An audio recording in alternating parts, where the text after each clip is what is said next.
علیہ اہل سنت و جماعت اہل حق کا یہ عقیدہ بیان کرتے ہوئے آپ فرماتے ہیں کہ لِأَنَّ الْأَنْبِيَاءَ مَعْصُومُونَ مِنَ الْجَهْلِ قَبْلَ النُّبُوَّةِ وَبَعْدَهَا کہ رب ذوالجلال کے انبیاء کی دو حالتیں ہیں.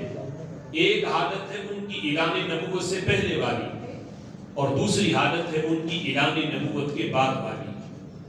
ویسے یہ بھی ہمارا عقیدہ ہے اور اس پہ باقاعدہ جو ہے پورا ایک جمعہ اس پہ گزرا کہ نبی اعلان نبوت سے پہلے بھی نبی ہوتا ہے، بلکہ یہ عقیدہ ہے کہ نبی نبی ہوتا ہے وَلَوْ كَانَ فِي بَطْنِ أُمِّهِ اگرچہ اپنی ماں کے پیٹ میں ہو، شکم اطہر میں ہو، نبی تب بھی نبی ہے.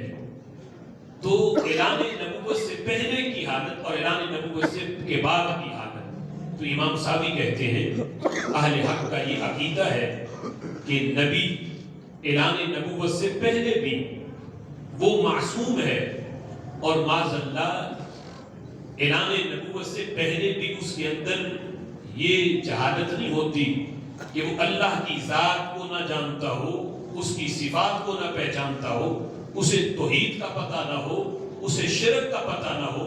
پر اگرچہ وہ بچپن میں ہے، اعلان نبوت سے پہلے کی جو اس کی حالت ہے اس وقت بھی رب ذوالجلال کی معرفت، اس کی ذات کی صفات کی رب ذوالجلال نے اسے عطا کی ہوتی ہے. بلکہ انبیاء تو اللہ کو اس وقت سے جانتے اور پہچانتے ہوتے ہیں جب عالم ارواح میں رب ذوالجلال نے تمام روحوں کو پیدا کر کے ان سے ایک عام عہد لیا تھا. وہ عام عہد یہ تھا، رب ذوالجلال نے پوچھا الستُ بربکم، کیا میں تمہارا رب نہیں ہوں؟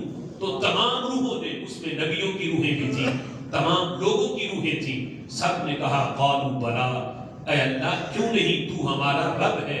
فرق یہ ہے کہ جب انسان دنیا میں آتا ہے، عام انسان، تو وہ اس عالم ارواح کے اندر کیے ہوئے وعدے سے بے خبر ہوتا ہے. اسے نہیں پتا ہوتا کہ اللہ نے ہم سے کیا پوچھا، ہم نے کیا جواب دیا.